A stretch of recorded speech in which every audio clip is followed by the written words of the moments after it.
Welcome to our first of many Connect with the Experts, all things commerce and data. A candid conversation by our experts, Vic Gandochu and Harry Singh, managing partners and co-founders of StrikeTru. My name is Dolan Bassick, and I'm the Vice President of Marketing and Customer Relations at StrikeTru, and I'll be moderating today's discussion. Today, there is no death by PowerPoint. It's good old-fashioned chat. So let's take a minute to get your feedback through a poll. So the poll question, as you'll see on your screen, is, do you use PIM and or DAM today? So here are your options to select from. 1, I use only PIM. 2, I use only DAM.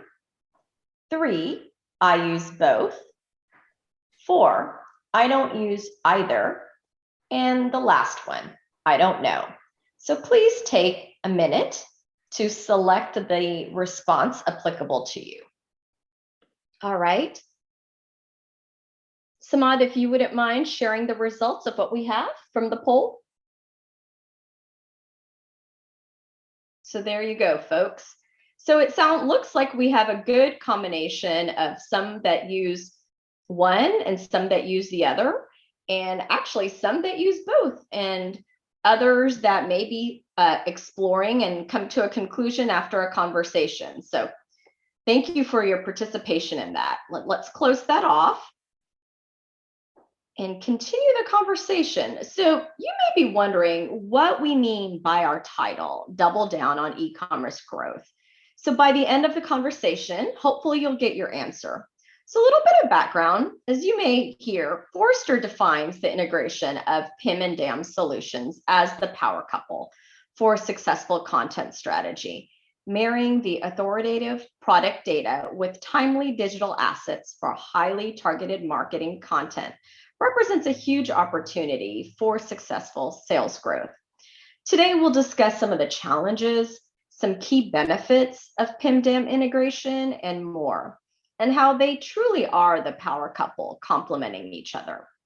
So during the conversation, feel free to submit questions using the Q&A feature.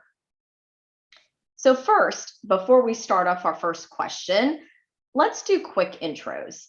So Vic is a seasoned business and IT consultant who has worked extensively with US brands and retailers, including Shop.com, Fossil, City Furniture, VF Corp, Schneider Electric, Bed Bath & Beyond, and others.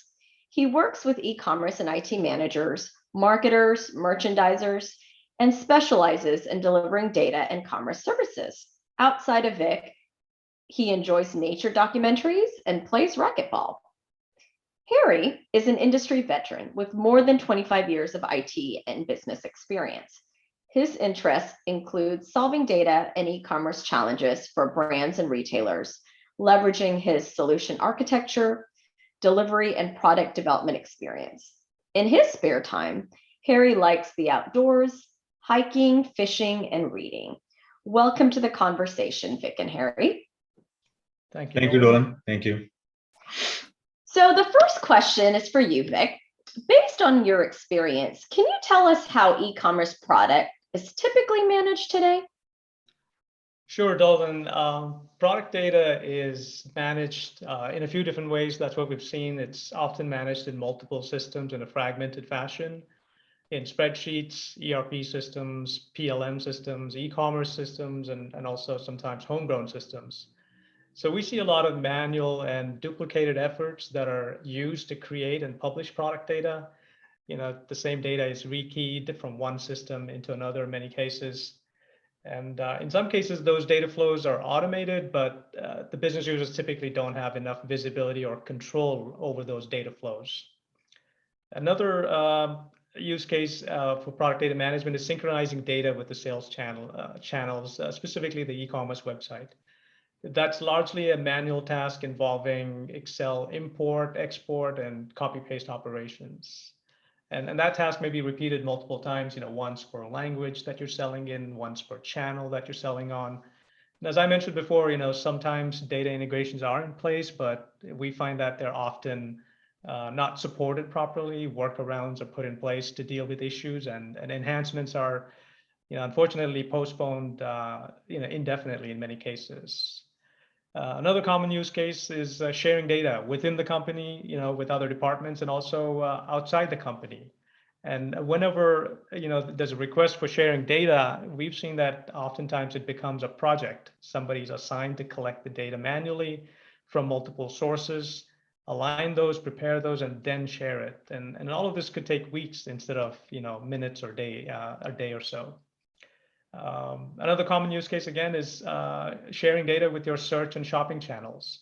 A lot of companies use their e-commerce website or platform to extract the product data out of it and then generate channel-specific feeds, either manually or through some specialized syndication tools.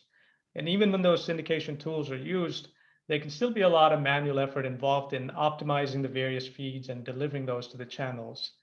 And a lot of that effort is also proportional to the number of categories that you're selling into and how many category-specific attributes you have that you want to syndicate out. And in some companies, especially large companies, there are dedicated teams just to manage channel-specific product feeds. And finally, some companies use a PIM tool like Acquaint to manage all their e-commerce product data in a central location using best practices.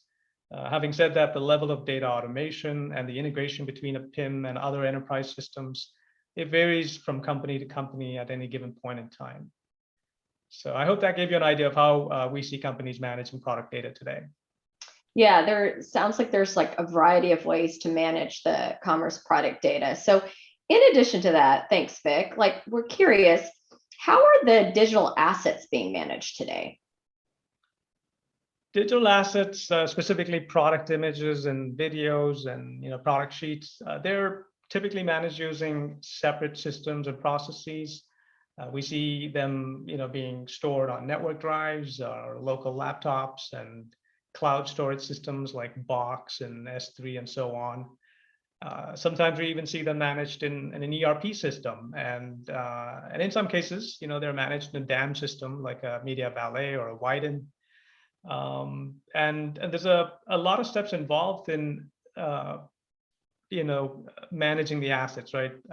In onboarding them into your systems, optimizing them for different channels, and publishing those assets to different digital channels and platforms. So an end-to-end workflow there could look like this, right? You request assets from suppliers, or you create them internally.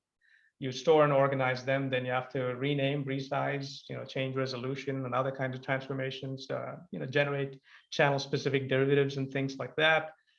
Then you have to go through a review and approval process. Then you have to deliver those to the digital channels. You track the status, do some analytics on it, and at some point archive those. A lot of those are, unfortunately managed in a fragmented fashion, and they're manual. So, talking about managing data or assets due to the multiple manual and duplicated efforts that we commonly see across companies, what we found is that a lot of institutional knowledge is typically required at these companies to create and distribute content effectively on a daily basis. Yeah, thanks, Vic. I think so. In summary, if I understand correctly, there are largely manual processes, and it sounds like oftentimes, folks using multiple systems that may not be in sync, and henceforth have an opportunity for alignment. So thanks for that. So our question is for you, Harry. What do you see as some challenges that are associated with a current product data management approaches? Thanks, Dolan. Thanks for the introductions before. So I would say high cost and complexity are some of these common challenges. As practitioners, we see a number of challenges on the ground level, and I'll kind of list few of them here. First one is the lack of automation. So today's environment demands that you serve contextualized data across channels all the time. Legacy systems and duplicate processes, as Vic was explaining, simply are not built to support these requirements. Bad data is another one which comes to mind. Almost every company has bad data. On top of that, consumers demand an ever increasing amount of rich data, and companies are struggling to meet that demand. The next one is the product launch delays, right? So the companies takes weeks or sometimes months instead of hours and minutes in today's environment to actually onboard, prepare, and release the products for sale across all the channels. The another big one is the poor governance. Legacy systems lack proper features to help create the high quality content consistently and share it securely. And on top of that, we see that the data modeling and security features, limitations of those makes it difficult to scale the efforts, data efforts. One concrete example is that not being able to manage data at the product and variant level, which results in the duplication and bad data issues. So these are some of the issues we see, Dolan. There are more, but these are the key ones that we see out there. Yeah, thank you, Harry. So I'm just curious, like in addition to these challenges, what about some of the challenges that are associated with the current digital asset management approaches? Got it. Yeah. So it's a similar kind of challenges, Dolan, on the digital asset management approaches as well. I'll list few of them here. So similar, basically duplication. So lack of centralized asset repository makes it difficult to find or search assets, which causes the duplicate efforts. Publishing delays, just like the product, we have manual tasks taking too long, whether it's for asset creation or metadata management or channel specific optimization or syndication to digital channels. And lastly, the poor governance. So poor access controls and workflow features results in publishing of unapproved assets that in turn are leading to brand inconsistency and sometimes even legal issues as well. Thanks, Donna. Thank you. Yeah, thanks, Harry. So, there seems like there is no shortage of challenges with the current approaches, whether it's manual work, bad data, time to market delays, or duplicate assets and so on. So I think, this really, to me, begs the next question around how are companies solving these sorts of challenges today? Good question, Dolan. So we, as practitioners, we see companies are attacking these in a variety of different ways. Some are actually hiring a lot of people to help scale, basically throwing people at the problem, as we can say, right? Some are outsourcing the content tasks to more nimble and lower cost vendors and suppliers. Some are building the custom tools and integrations to modernize operations. And some implement best of the breed tools like PIM and DAM, as Vic mentioned before, and really integrating them to streamline the content operations. And most of these approaches, Dolan, as you can imagine, would be accompanied by some change in the organization, whether it's the business processes, roles and responsibilities of the people and departments involved. And in short, I think we see that the companies are aligning their marketing, different operations, different units, marketing, sales, IT, and creative teams to break up the data silos and deliver compelling product and customer experiences across all their digital channels. So I know it's kind of a long answer out there, Dolan, but these are some of the ways the companies are solving the challenges. Yeah, no, Harry, I think you bring up some good points here, because for me, it's not just whether we do like a build or buy model, right? What I'm hearing you say is that it's not just the system implementation that companies need to consider.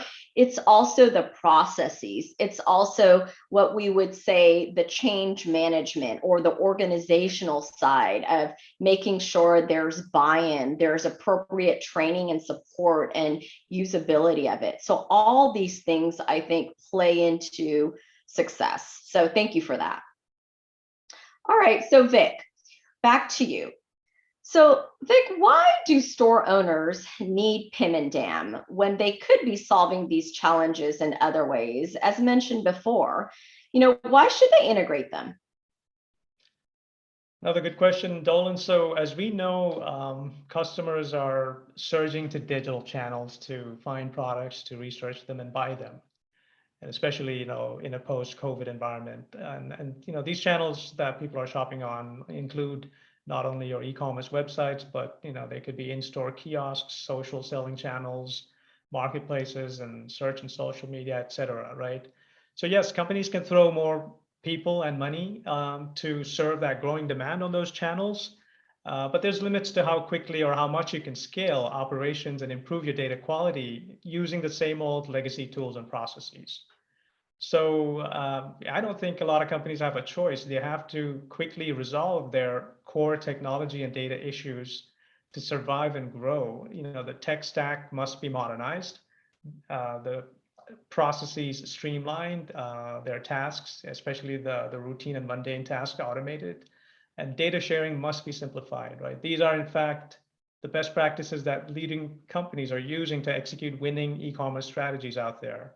A strategy that relies on effective delivery of compelling content-based omnichannel experiences. And guess what? PIM and DAM are at the heart of these best practices, and that's why companies should adopt them. So for those of you that may not know what these tools are, PIM is purpose-built to generate consistently high-quality data at scale, and it provides business users control and visibility of their data, and it also acts as a hub between multiple data sources and data destinations. Similarly, a DAM is purpose-built to create digital assets at scale and provide creative users control and visibility of their assets. And DAM also acts as an excellent asset distribution platform. So a PIM is the ideal tool for users to collect the data, enrich it, and then publish the content. And digital assets or creative content is such a critical element of that product content today, right? And business users would like to review those in the context of the product data they're viewing in the PIM. In other words, they want a 360 view of the data, including assets in the PIM for efficiency reasons. And not have to contend with a fragmented process to get all that content out there to digital channels. And that's a big reason why PIM and DAM should be integrated. And you can avoid issues like additional costs and complexity and missing data or missing images and things like that. Because an integrated solution really minimizes all those issues and streamlines the whole process of content creation and delivery at scale so that you can meet the personalization demands of all the digital channels that we're seeing out there today. And that should in turn accelerate your online engagement and conversion rates and growth. Yeah, that helps. Thanks, Vic. I think that really sheds to light, why we hear this term called the power couple and how they complement each other. So Harry, question for you. What are some of the best practices that you've experienced and seen in integrating PIM and DAM systems? Yeah, thanks, Dolan. So we have seen and developed some of the best practices on how to integrate PIM and DAM. I would like to share a few, and then Vic will add a few more. I'll try to go through it quickly. Use of APIs. So most of the PIM and DAM solutions out there are SaaS-based. So API-based integration is the way to go. To not lock yourself into a custom sort of a solution. Next one is build a configurable integration. Enabling granular control over the sync process makes it easy to handle evolving requirements. For example, if you want to add additional assets, categories, or types for transferring into PIM, that should be a quick configuration with no sort of custom development needed or additional dev. Build a scalable integration. On a daily basis, PIM aggregates, enriches, and publishes the data to assets, to channels. And a scalable integration ensures that the daily process completes quickly and delivers the most accurate and timely content across your channels. Next one out there is the automation of assets and metadata transfer to PIM. By the nature of it, it will minimize the time to deliver assets into PIM and onto channels. Transferring asset metadata, for example, image angle, to PIM can support other use cases like image sequencing on your product detail pages of the e-commerce platform. Asset linking to products is another low-hanging fruit. Automatically connect the products to the images and make it bidirectional. A PIM to DAM reverse integration can drive additional benefits in DAM, such as auto enriching the assets and metadata, which in turn can enable the bulk asset search and edit operation, and expiring the digital assets when the products are discontinued in the PIM. So these are some of the best practices. I went through it quickly, Dolan, but I would like to ask Vic if he can share a few more. Sure, Harry. Yeah. So another one is using DAM as a CDN, right? You want to pre-generate contextualized digital asset derivatives in the DAM itself, and then use it across your digital channels, and that'll minimize any duplicate work that has to happen in different channels, right? Some DAMs provide dynamic resizing capabilities. And that can also be a powerful accelerator for e-commerce, so you might want to leverage that.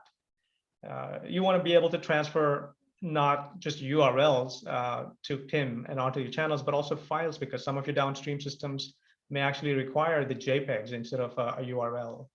So that's another one. And then you want to account for all asset types when you're building this integration, right? Not just product images and videos, but also a variety of product sheets like spec sheets or assembly instructions or warranty documents and so on.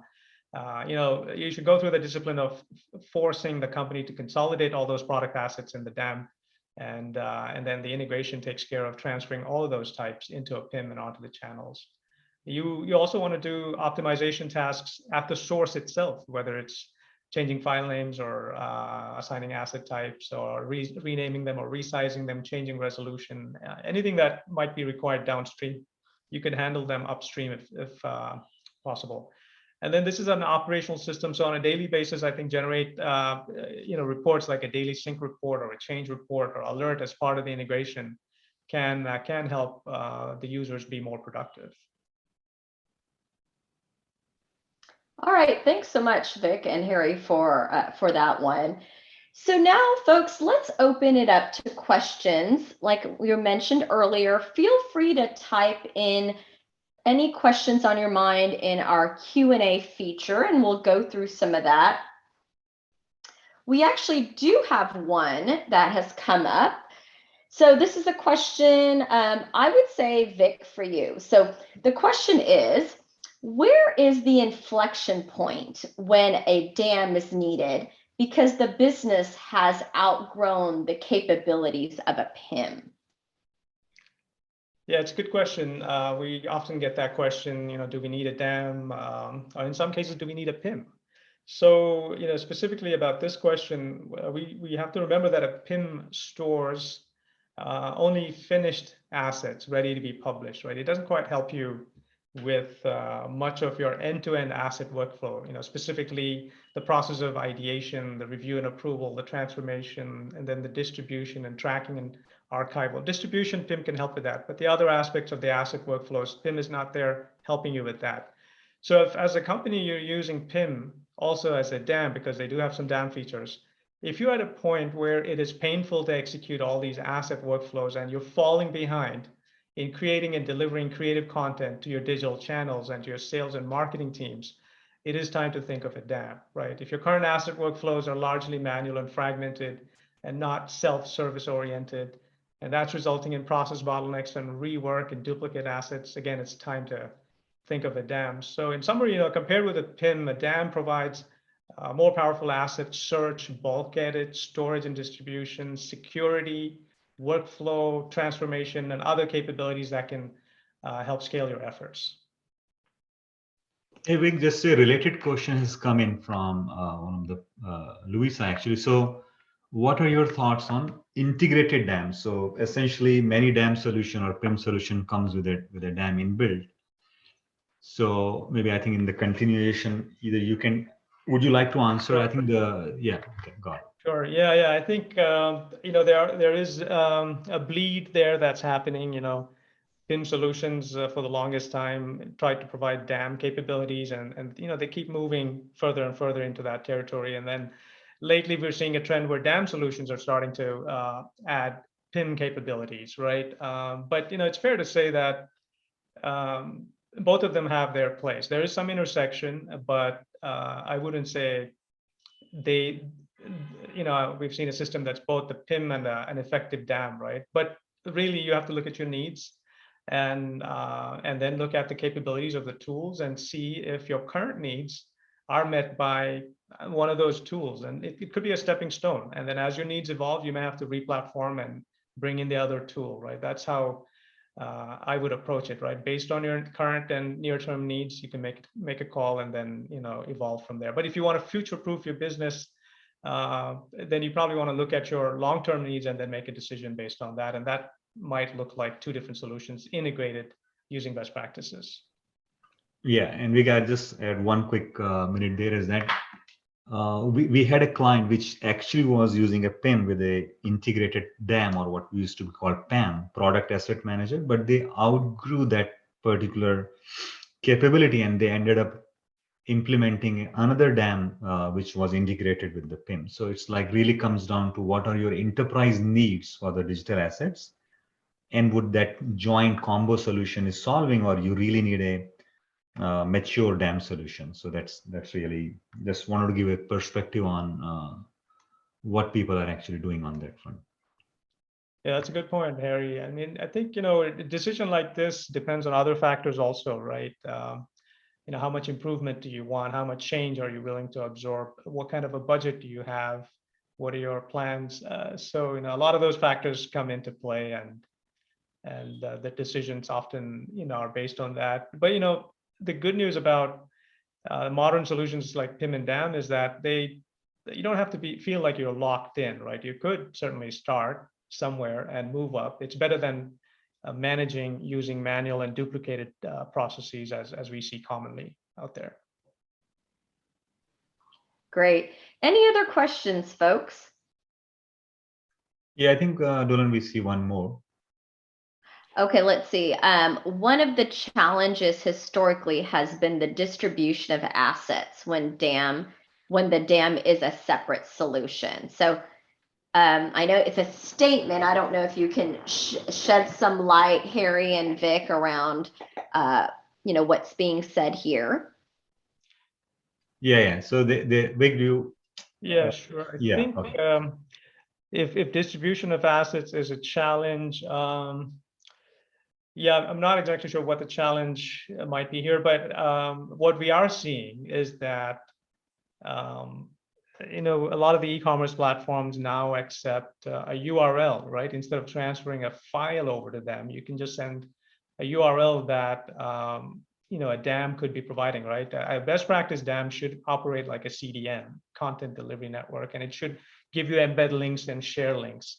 So you're not transferring heavy files and lots of them every day to all your channels. And I think more and more platforms downstream are accepting that, and that would be an ideal way to transfer those assets. But if you're working with a DAM that doesn't provide the CDN capability, that could be a challenge. If you're working with downstream systems, many of which might require actual files for whatever reason, that's a heavy integration. There could be some challenges there. So yeah, I think we'll need some more details and specifics to be able to provide a good answer on that. All right, so we're at time, everyone. Hopefully through today's conversation, we were able to stress the value of how integrating PIM and DAM systems have come center stage in e-commerce marketing technology. Scalable e-commerce and successful multi-channel marketing demand automated and near real-time access to distribution of digital assets, tightly layered with product metadata across channels. E-commerce success today is about delivering product content that makes products jump off the digital shelf, as you know, and creating deeply engaged customer experiences. Want to thank you, Vic and Harry, for your expertise today. And everyone on the call, thank you for your participation. Stay tuned for another session in May.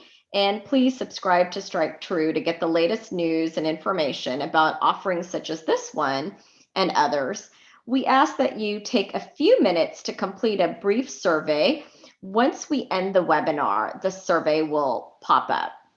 So thank you again, everyone, for your time, and have a nice day or evening. Until next time. Thank you. Thank you, Thank you. everyone. Bye-bye.